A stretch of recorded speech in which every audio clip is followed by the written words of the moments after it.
Buenos días a todos, soy Javier Peña Poza, vuestro profesor del ámbito científico-tecnológico de grado en ESO de nivel 1 y vengo a presentaros lo que sería la sexta clase virtual de esta segunda evaluación del curso académico 2014-2015, donde vamos a ver un repaso de cada una de las asignaturas de esta segunda evaluación. Por lo tanto, estamos situados en esta fase de aquí, en esta clase, donde veremos un repaso de la segunda evaluación de la asignatura de tecnología, un repaso de la segunda evaluación de la asignatura de matemáticas y, por último, un repaso de la segunda evaluación de la asignatura de ciencias naturales. Bueno, para llevar a cabo esta clase vamos a empezar por la asignatura de tecnología, donde veremos los conceptos, los temas más importantes que debéis de repasar de cara a un examen de la asignatura de tecnología, de esta segunda evaluación. Empezamos estudiando lo que era un sistema informático, que se compone fundamentalmente de tres partes. La primera de ellas es el hardware, que es la parte física, como son los periféricos, la pantalla, el teclado, el ratón, la impresora, etc. Tenemos en segundo lugar un software, que sería la parte lógica, que es el que está formado por el sistema operativo, los programas que tenemos dentro del ordenador, los procesadores de texto, las presentaciones por diapositivas, etc. Y en tercer lugar tenemos un factor humano, que es lo que se denomina como usuario, que es la persona que está manejando dicho ordenador. Respecto a las funciones del ordenador, fundamentalmente son la entrada de información, el almacenamiento de la información, el procesamiento de esa información y una salida de esa información a través de una impresión o como fuera en ese momento, como el SSD en ese momento.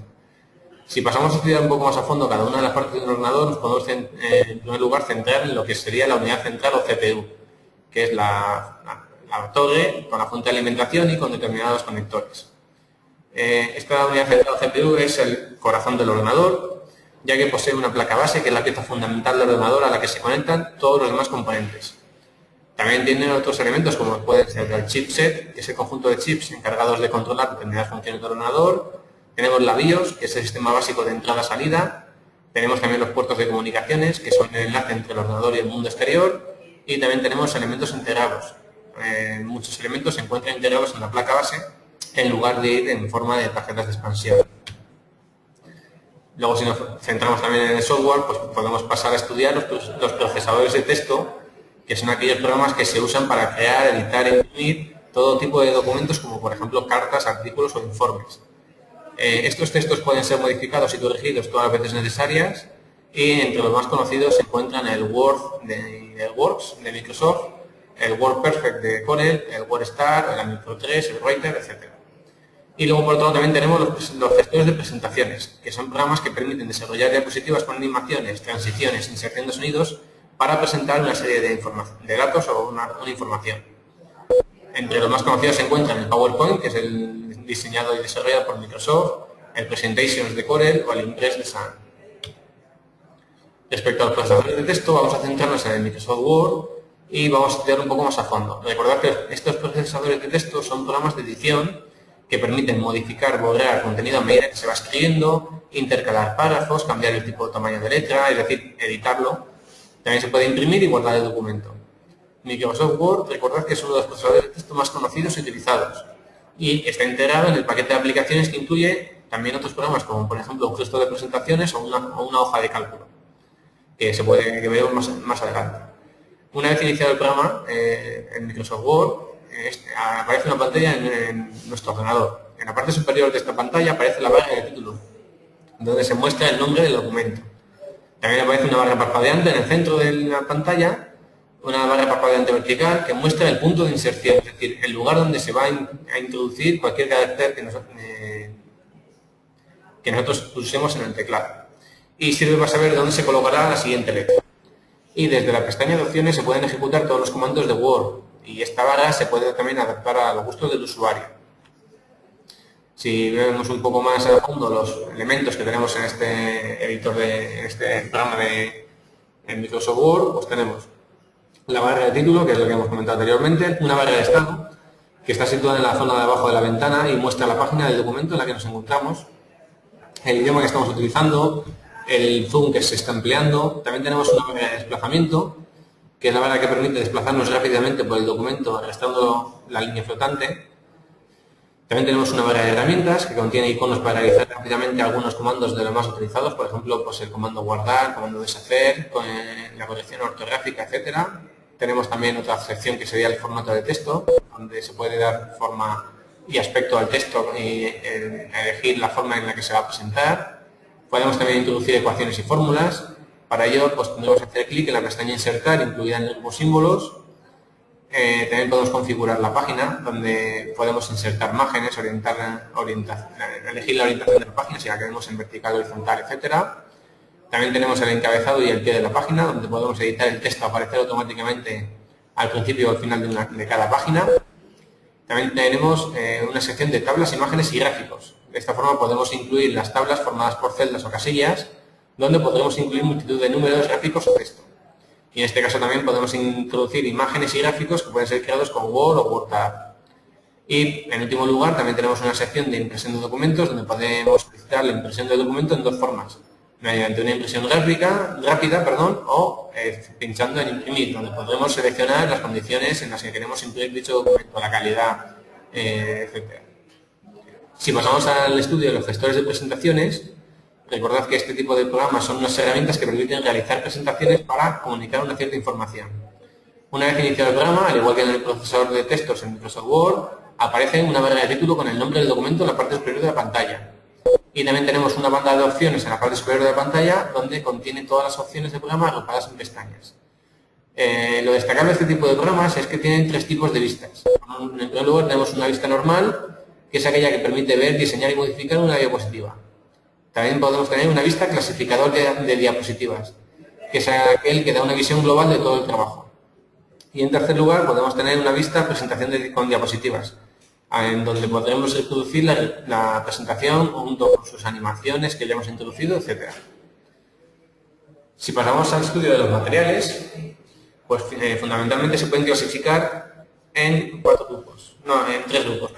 Materias primas, que son aquellas que se obtienen directamente de la naturaleza; materiales, que son aquellas que se obtienen a partir de las materias primas mediante procesos industriales; y productos, que son aquellos que se crean a partir de materiales. De esta forma se pueden clasificar los materiales según su origen. Podemos decir que tenemos materiales de origen animal, vegetal o mineral. Y también se pueden clasificar los materiales según su grado de transformación. De esta forma podemos tener materiales naturales, que son aquellos que necesitan ser transformados para poder utilizarse y se encuentran en la naturaleza tal cual. Y también tenemos materiales sintéticos, que son aquellos que son creados por el hombre y como fruto o resultado de reacciones químicas planeadas. De esta forma transforman los materiales naturales en algo completamente nuevo y denominados materiales sintéticos. Respecto a las propiedades de los materiales existen tres grupos. En primer lugar tenemos las propiedades físico-químicas, que son aquellas que informan sobre el comportamiento del material, es decir, nos dan información acerca de su densidad, su conductividad eléctrica, conductividad acústica, propiedades térmicas, la corrosión, oxidación, la permeabilidad, etc. En segundo lugar tenemos las propiedades mecánicas, que son aquellas que informan acerca de cómo se comporta el material ante distintas cargas, es decir, nos dan información acerca de su dureza, su tenacidad, fragilidad, su maleabilidad, su ductilidad, etc. Y en tercer lugar tenemos las propiedades sensoriales, que son aquellas que nos dan información acerca de cómo afectan estos materiales a los sentidos y qué sensaciones se inducen. Por ejemplo, nos dan información acerca de la textura, el tamaño, la forma, el color o la simetría de este material. Respecto a la constitución y propiedades de la madera, basamos en un material en concreto, como es la madera. ¿Vale? Recordad que esta madera está formada fundamentalmente por celulosa, que es lo que forma el esqueleto, y por lignina, que es lo que le dota de esa rigidez. ¿Vale? Y luego también estudiamos en este tema pues, la estructura de un árbol. Recordad que está formado por la corteza, el cambium, que son células que han formado recientemente, la albura, que es la madera joven, es decir, la formada en el último año, y el duramen, que es la madera totalmente formada, y se me olvidaba el último, que sería la médula, que es la parte central del árbol. Vale, recordad que los anillos concéntricos que forman el tronco de los árboles se llaman anillos de crecimiento o anillos anuales, por lo que por cada año se forma un anillo nuevo. Y respecto a la clasificación de las maderas, pues se agrupaban en varios grupos. En primer lugar tenemos las maderas duras, que son aquellos árboles que tienen o poseen un crecimiento lento, y por otro lado tenemos maderas blandas, que son aquellas que son fáciles de trabajar y que proceden de árboles de crecimiento rápido. Y respecto a las propiedades de la madera, pues se agrupan en tres grupos. En primer lugar tenemos las propiedades físicas, como por ejemplo la hendibilidad, es decir, la facilidad con la que se puede rajar, su dureza, flexibilidad, su homogeneidad, su veteado, el olor, etc. Luego también tenemos las propiedades mecánicas de la madera, que son aquellas que hacen alusión a la tracción, al desgaste, a la compresión de la madera. Y luego tenemos otra serie de propiedades especiales, como por ejemplo, pues su facilidad para la inflamación de la combustión, sus propiedades térmicas o acústicas.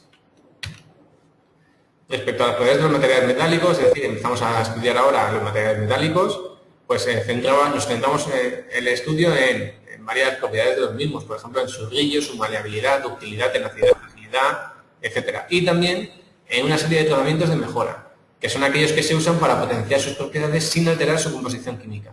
Vale, recordad que hay 4 tipos de tratamientos. Por un lado tenemos los tratamientos térmicos, como el recogido, el temple y el revenido. Otro tipo de tratamientos serían los termoquímicos, como por ejemplo la cementación, nituración, cianuración, carbonituración y sulfinización. Tenemos también tratamientos mecánicos, que son aquellos que se pueden llevar a cabo también en caliente o frío. Y tenemos tratamientos superficiales, como por ejemplo la metalización y el cromado. Respecto a los materiales ferrosos, estudiamos la clasificación, que se dividían en 2 grupos. Por un lado tenemos los aferos, que son hierros con un porcentaje de carbono menor del 1,98%, y fundiciones, que son hierros con un porcentaje de carbono mayor del 1,98%. La metalurgia es la ciencia que ocupa el estudio de las propiedades, aplicaciones y procesos de extracción y elaboración de los metales. Y en los yacimientos están unidos los minerales útiles, que son aquellos denominados mena, y los no utilizables, que son los que se llaman ganga. Y respecto a los materiales no ferrosos, pues se clasifican en 3 grupos. Por un lado tenemos los metales pesados, como el cobre, zinc, el plomo y el estaño. Tenemos metales ligeros, como el aluminio y el titanio, o metales ultraligeros, como el caso del magnesio. Con esto damos por finalizada la asignatura de tecnología y pasamos a comenzar el repaso de la asignatura de matemáticas. Recordad que en esta segunda evaluación estudiamos, entre otras cosas, la geometría plana, que es la parte de la geometría que considera las figuras cuyos puntos están situados en el mismo plano. También estudiamos los elementos básicos de esta geometría, que eran 3, el punto, la recta y el plano. El punto es el elemento geométrico adimensional que describe una posición, la recta sería una serie infinita de puntos alineados, y el plano es el ente ideal que solo posee 2 dimensiones y contiene infinitos puntos y rectas en él. También se estudiaron otros conceptos de la geometría del plano, como son la semirecta, que es cada una de las 2 partes en las que un punto divide una recta, el segmento, que es el trozo de una recta contenido entre 2 puntos de ella, el ángulo, que es la superficie limitada por 2 semirectas con el mismo origen, y este origen se le denomina vértice del ángulo, y a las semirectas del ángulo se les llama lados. Y tenemos también el semiplano, que son cada una de las 2 partes en las que una recta divide un plano. También estudiamos la clasificación de las rectas, que se agrupan fundamentalmente en secantes, cuando se cortan en algún punto, o paralelas, que son aquellas que por más que prolonguemos no conseguimos que se corten. Y dentro del grupo de las secantes existen 2 tipos. Por un lado tenemos las rectas perpendiculares, que son los ángulos que forman al cortarse, son rectas que al cortarse forman ángulos rectos, y oblicuas, que son aquellas rectas que al cortarse forman ángulos que no son rectos, pueden ser o bien obtusos o bien agudos. Y por el otro lado también estudiamos los ángulos, cuyo valor se denomina amplitud. Esta amplitud se mide en grados, minutos y segundos utilizando el sistema sexagesimal. Recordad que el sistema sexagesimal es aquel que para cambiar de una magnitud a otra usamos el término 60, es decir, para pasar de segundos a minutos tendremos que dividir los segundos entre 60 y para pasar de minutos a grados igual dividiríamos los minutos entre 60 y a la inversa, es decir, para pasar de grados a minutos multiplicaríamos por 60 y para pasar de minutos a segundos multiplicaríamos por 60. Para poder medir un ángulo se puede utilizar el transportador y también estudiamos su clasificación. De esta forma obtenemos diferentes tipos de ángulos, como son los rectos, que son aquellos que están formados por 2 rectas perpendiculares, su amplitud es 90 grados, los ángulos llanos, cuya amplitud es de 180 grados, los agudos, cuya amplitud es menor de 90, los obtusos, cuya amplitud está comprendida entre 90 y 180 grados, los cóncavos, que son aquellos que tienen una amplitud menor de 180 grados, es decir, que abarca todos los ángulos y obtusos, y los convexos, que son aquellos que tienen una amplitud mayor de 180 grados. También en la asignatura de matemáticas, esta segunda evaluación, estudiamos lo que era la mediatriz y la bisectriz. Recordad que la mediatriz es aquella recta que es perpendicular a un segmento que pasa por su punto medio, y la bisectriz es la semirecta que divide al ángulo en 2 ángulos iguales, y cuyo extremo es el vértice del ángulo. También estudiamos las figuras planas elementales, Entre ellas se encuentran los polígonos, que son una superficie plana limitada por una línea quebrada cerrada o una figura geométrica formada por segmentos consecutivos no alineados, que se llaman lados. La suma de la longitud de sus lados es lo que se llama perímetro y el área es la medida de la superficie encerrada dentro de este. Y se pueden clasificar según su número de lados. De esta forma podemos tener triángulos, que son aquellos polígonos que tienen 3 lados, cuadriláteros si tienen 4 lados, el pentágono si tiene 5 lados, hexágono si tiene 6 lados y sucesivamente. La clasificación según sus lados puede ser o bien regular o irregular. Y también se puede realizar la clasificación según sus lados y ángulos a la vez. De esta forma podemos tener polígonos regulares, que son aquellos que tienen todos sus lados y ángulos iguales y que poseen una serie de elementos. ¿Vale? En ellos tenemos la apotema, que se define como el segmento que va desde el centro del polígono al punto medio de un lado de una forma perpendicular a este lado. El radio, que es el segmento que va desde el centro del polígono a uno de sus vértices. El ángulo central, que es el ángulo que forma en el centro del polígono 2 radios consecutivos. Y también tenemos el ángulo interior, que es el ángulo formado por 2 lados consecutivos. Luego también tenemos otro elemento que serían los diagonales de un polígono, que son los segmentos que unen 2 vértices no consecutivos de este. Si pasamos a estudiar los triángulos un poco más a fondo, pues estos son polígonos con 3 lados y 3 ángulos. La base es el lado sobre el que se apoya el triángulo.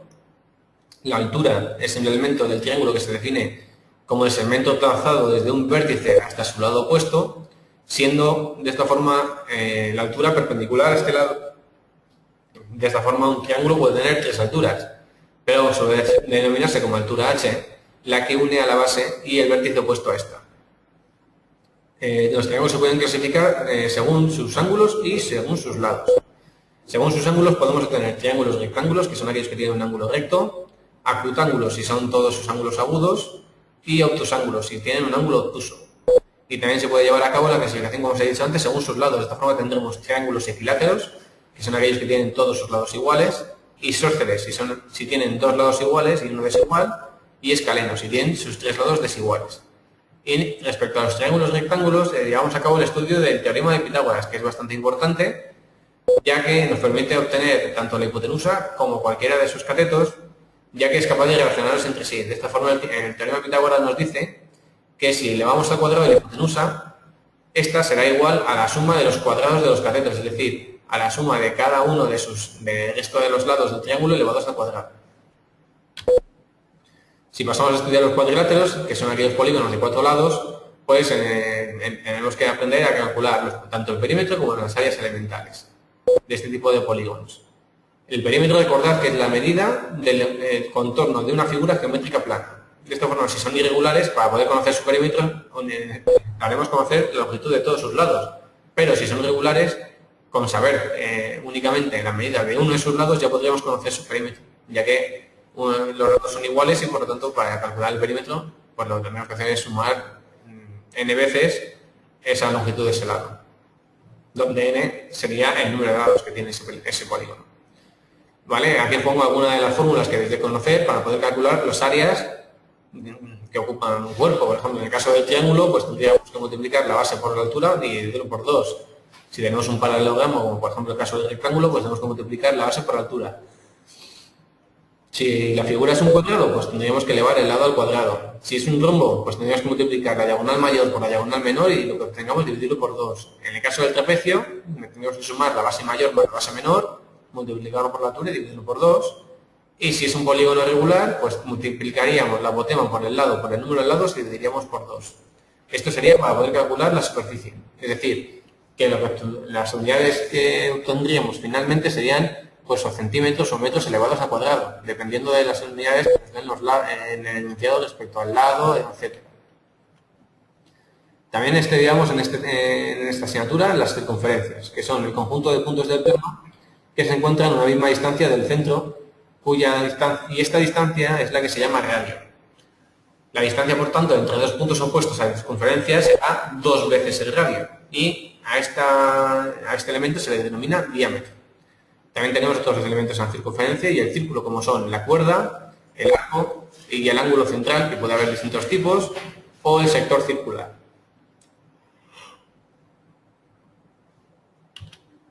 Respecto al cálculo de superficies, podría decirlo de alguna forma, pues podemos calcular fundamentalmente en circunferencia dos elementos. Por un lado sería la longitud de la circunferencia, que sería el perímetro de un polígono, o lo que se podría relacionar con el perímetro de un polígono. Para calcular la longitud de la circunferencia, lo único que tenemos que hacer es multiplicar 2 por pi por r, donde pi es una constante, es un número que siempre es lo mismo, que se obtiene de dividir 22 entre 7, y que por norma general se suele utilizar el redondeo de 3,1416. En este caso también podemos aplicar las fórmulas para poder obtener la longitud de un arco, de grados, que no es muy importante, pero luego también sí que tenemos que saber calcular el área del círculo, es decir, la superficie de un círculo. Y para ello se calcula multiplicando pi, el número 3,1416, por el radio elevado al cuadrado. Y también podemos tener que calcular el área de una columna circular. En este caso, lo que tendríamos que calcular es el área que existe de la diferencia entre el área de un círculo grande y un círculo pequeño. Por lo tanto, estaríamos calculando pi por r del círculo grande elevado al cuadrado menos pi por r del círculo pequeño elevado al cuadrado. O lo que es lo mismo, pi por la diferencia del radio del círculo grande menos el radio del círculo pequeño, ambos elevados al cuadrado. En esta asignatura también estudiamos el teorema de semejanza y el de Tales, ¿vale? Que fundamentalmente se definen como estas figuras semejantes. Se dice que lo son cuando sus lados correspondientes son proporcionales, o lados homólogos son proporcionales, y sus ángulos correspondientes son iguales. El cociente entre los lados homólogos, o sus lados correspondientes, es constante y se denomina relación de semejanza, que se representa con una R minúscula. Y el teorema de Tales dice que si sobre dos rectas secantes trazamos rectas paralelas, las longitudes de los segmentos determinados son proporcionales. Luego también se llevó a cabo el estudio de las escalas, ¿vale? La escala de un mapa o un plano no es otra cosa más que la razón de semejanza entre una medida en la representación del dibujo y su correspondiente en la realidad. De esta forma podemos obtener tres tipos de escalas: la natural, la de ampliación y la de reducción. Y se puede expresar de forma numérica, por ejemplo, como 1,2.1, 10,2.1 o 1,2.1000, donde el primero de los números representa la escala o la longitud en la representación y el segundo de los números después del 2 puntos representa la escala o la longitud en la realidad. De esta forma podemos tener 1,2.1 sería la escala natural, 10,2.1 sería una escala de ampliación, ya que estamos diciendo que 10 centímetros en un dibujo equivalen a 1 centímetro en la realidad, y el 1,2.1000 se corresponde con una escala de reducción, ya que en el dibujo tendríamos unas medidas más pequeñas que en la realidad. Por ejemplo, 1 centímetro equivaldría a 1000 centímetros en la realidad. También estudiamos los poliedros, que son cuerpos limitados por polígonos planos llamados caras, ¿vale? Estos poliedros tienen pues diferentes elementos, como son las caras, las aristas, el diedro, que es la superficie comprendida por dos caras, los vértices o el ángulo del poliedro. Se pueden clasificar estos poliedros en dos grupos: los regulares y los irregulares. Los regulares son aquellos que tienen todas sus caras la misma forma del polígono regular, y en este caso, pues, dependiendo del número de caras, podemos tener pues, el triángulo, el cubo, el hexaedro, etcétera. O los poliedros irregulares, que son aquellos que no tienen todas sus caras iguales. De esta forma podemos tener, por un lado, prismas, que tienen dos caras paralelas e iguales, que se llaman bases, y el resto de las caras son paralelogramos, que serían las caras laterales. Y en estos prismas irregulares podrían ser o bien rectos, si las aristas son perpendiculares a la base, u oblicuos, si las aristas laterales son oblicuas a la base, es decir, que forman un ángulo de agudo con la base. En el caso del prisma recto, el cálculo del área lateral es directo, ya que podemos obtenerlo mediante el producto del perímetro de la base por la altura. Y el área lateral, por lo tanto, será igual a el área total será igual al cálculo de este área total lateral más la suma de la base superior más la suma de la base inferior. Como ambas bases son iguales, se podría decir que el área total es igual al área lateral más 2 por el área de la base. Recordad que en este caso de los prismas rectos, sus bases serán de un polígono regular. Por lo tanto, teniendo en cuenta que la base del polígono, su área se puede calcular como el producto del perímetro por su apotema y dividido por 2. Y para poder calcular el volumen del prisma, pues bastará con multiplicar el área de la base por la altura. En el caso del paralelepípedo, será un prisma cuyas bases son paralelogramos. Y si tenemos una pirámide, pues será un poliedro que tiene un único polígono como base y el resto de sus caras son triángulos ya que tienen vértice superior en común. Para poder calcular el área lateral de la pirámide, multiplicaremos el perímetro por la apotema y dividiremos por 2. Para poder calcular el área total, multiplicaremos el perímetro por la apotema, dividiremos por 2 y le sumaremos el perímetro por la apotema partido por 2. Y el volumen será el área de la base multiplicado por la altura y dividido por 3. También se estudiaron los cuerpos redondos, que son aquellos cuerpos o superficies que tienen curvas. Por ejemplo, donde vamos a centrar el estudio en el cilindro, el cono y la esfera. En el caso del cilindro, para poder calcular el área total, multiplicaremos 2 por pi por r por h, que sería el área lateral, y le sumaríamos sumaríamos 2 veces pi por r al cuadrado, que simboliza el área de cada una de las dos bases. Y para poder calcular el volumen, multiplicaremos el área de la base por la altura, o lo que es lo mismo, pi por r al cuadrado por la altura. Para el caso del cono, si queremos calcular el área lateral, multiplicaríamos pi por r por g, donde g es la generatriz del cono. El área lateral será pi por r por g más pi por r al cuadrado, donde pi r al cuadrado es el área de la base. Y para obtener el volumen sería multiplicar el área de la base por la altura y dividir por 3. El último de los casos es el de la esfera, cuyo área se define como el producto de 4 por pi por r al cuadrado y el volumen como 4 tercios por pi por r al cubo. Por lo tanto, para el cálculo de perímetros, áreas y volúmenes, pues conviene saber el perímetro de una figura plana, que es la longitud del borde de dicha figura. El área será la medida de la superficie que ocupa un cuerpo y el volumen, por último, será la medida del espacio que ocupa dicho cuerpo. Y de cara a la resolución de este tipo de problemas, pues hay unos pasos importantes a seguir. En primer lugar, leer detenidamente el enunciado, comprobando los datos que se nos dan y los datos que se nos piden. En segundo lugar, dibujar la figura geométrica sobre la que se centra el problema. Y en tercer lugar, escribir las fórmulas para el cálculo del área y el volumen de dicha figura, observando los datos que conocemos y los que tenemos que calcular. Pues con esto daríamos por finalizada la asignatura de matemáticas y vamos a pasar a estudiar la asignatura de ciencias naturales, que sería la última de las asignaturas de este ámbito que nos falta por estudiar de esta segunda evaluación. Empezamos estudiando los factores que hacen posible la vida en la Tierra, que son 3: la atmósfera, la temperatura y el agua. Recordad que la atmósfera es una capa de gases que rodea la Tierra y la protege de la excesiva radiación solar y a su vez deja pasar la luz visible con la que se realizan los procesos vitales para los vegetales. Respecto a la temperatura, pues viene dada por la distancia entre la Tierra y el Sol. Al no encontrarse la Tierra ni muy lejos ni muy cerca, permite que la temperatura en la Tierra sea aproximadamente entre 13 y 15 grados, lo que permite que exista agua en estado líquido. Y el agua es el elemento esencial para el desarrollo de la vida. En ella se realiza la totalidad de las reacciones químicas de nuestro metabolismo y a su vez es reguladora de la temperatura. Respecto a la materia viva, estudiamos que es la sustancia de la que está constituido un ser vivo y que se caracteriza por estar compuesta de bioelementos y biomoléculas. Los bioelementos son los elementos químicos que forman parte de la materia orgánica, por ejemplo, el carbono, el oxígeno, el hidrógeno, el nitrógeno, y se pueden encontrar todos ellos en la tabla periódica. Y por otro lado tenemos las biomoléculas, que son aquellas también llamadas principios inmediatos, que son las combinaciones de los bioelementos formando moléculas, como por ejemplo el agua y las sales minerales, que son aquellos principios inmediatos inorgánicos. Y también tenemos hidratos de carbono, lípidos, proteínas y ácidos nucleicos, que son aquellos principios inmediatos orgánicos. Respecto a las funciones de la célula, pues son 3. En primer lugar tenemos la nutrición, que consiste en la incorporación de alimentos del medio externo al interno, aprovechando los mismos para poder obtener energía. En la relación, pues consistirá en que la célula se relaciona con el medio y otras células recibiendo estímulos y a su vez produciendo respuestas. Y también tenemos la reproducción, que permite que a partir de una célula progenitora se originen 2 o más células descendientes.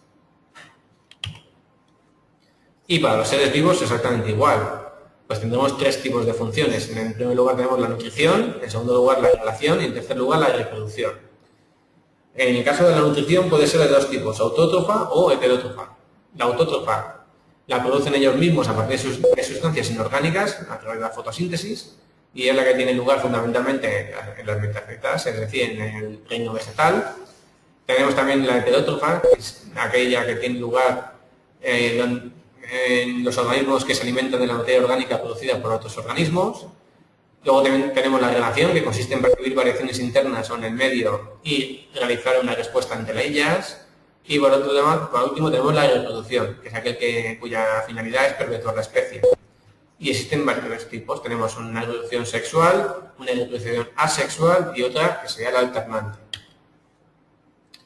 Respecto a la clasificación de los seres vivos, pues se clasifican en reinos. ¿Vale? Recordad que en la página 50 o 51 de esta segunda evaluación tenéis una tabla de resumen que es muy característica y viene muy bien, ya que está muy resumido esa parte del temario que es tan larga. ¿Vale? De esta forma, en una misma tabla tendremos todos los reinos, así como algunos de sus ejemplos y algunas de sus propiedades respecto a sus tipos de células o tipo de nutrición. Luego ya, en esta asignatura, pasamos a estudiar las propiedades de la materia.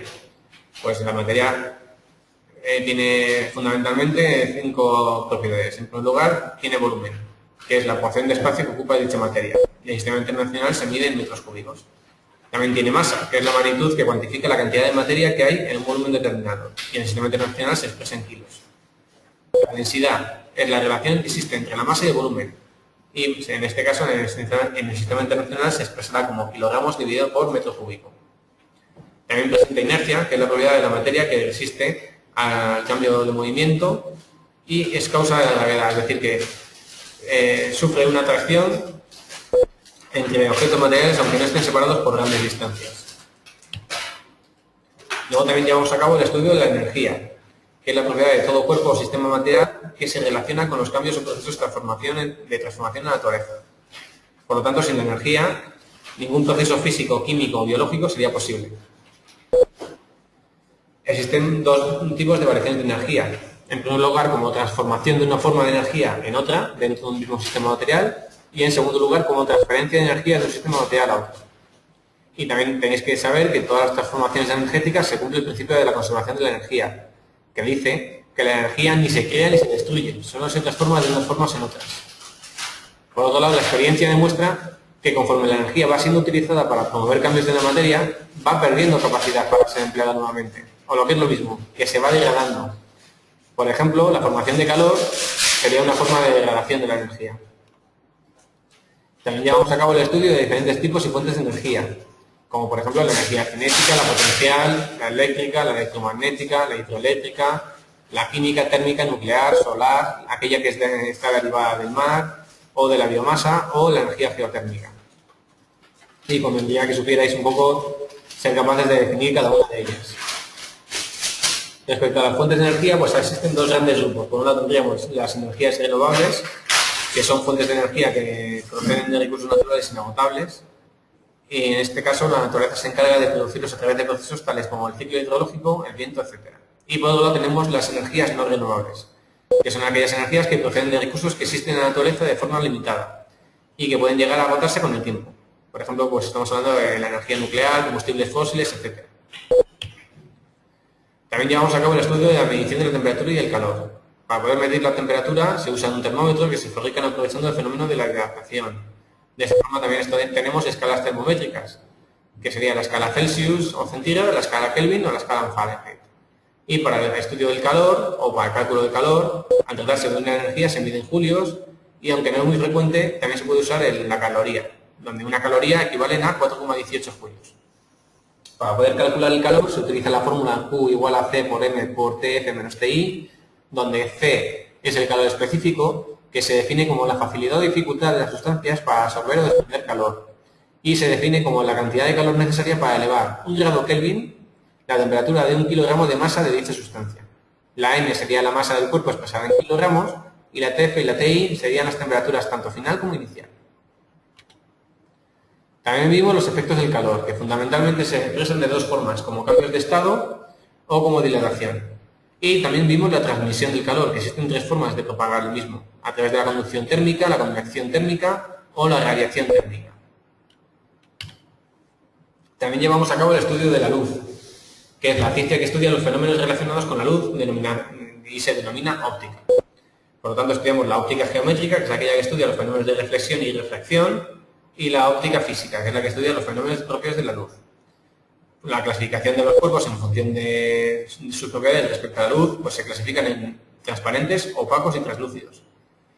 Los transparentes son aquellos que dejan pasar la luz, los opacos son aquellos que no dejan pasar la luz, y los translúcidos son aquellos que dejan pasar la luz, pero no permiten ver con claridad a través de ellos. Y recordad que el color de los cuerpos viene dado por el color que no absorben y por lo tanto reflejan sobre la retina humana. Y también pues, conocer un poco las leyes básicas de la óptica geométrica. Pues, por ejemplo, que la luz se propaga en línea recta, que cuando un rayo incide sobre una superficie se refleja de manera que el ángulo de incidencia es igual al ángulo de reflexión, o que cuando un rayo atraviesa dos medios distintos, el rayo sufre una reflexión. Respecto a la reflexión de la luz, pues consiste en que un rayo alcance una superficie y cambie su dirección. Y deberíais de conocer pues, una serie de elementos que estén relacionados con esta reflexión, pues el punto de incidencia, la normal, el ángulo de incidencia y el ángulo de reflexión.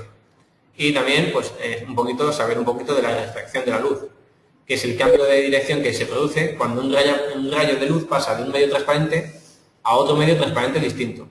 En este caso, para poder calcularlo, se utiliza la ley de Snell, que dice que el seno de I partido por el seno de R es igual a N2 partido de N1, donde N es el índice de refracción.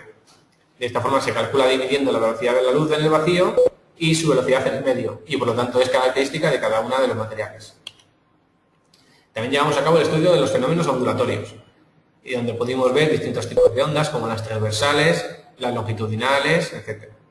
Y también vimos una serie de magnitudes relacionadas con las ondas, como son el período, la frecuencia, la longitud de onda, la amplitud, y también una fórmula para poder calcular la velocidad de propagación, que sería la división entre lambda y t,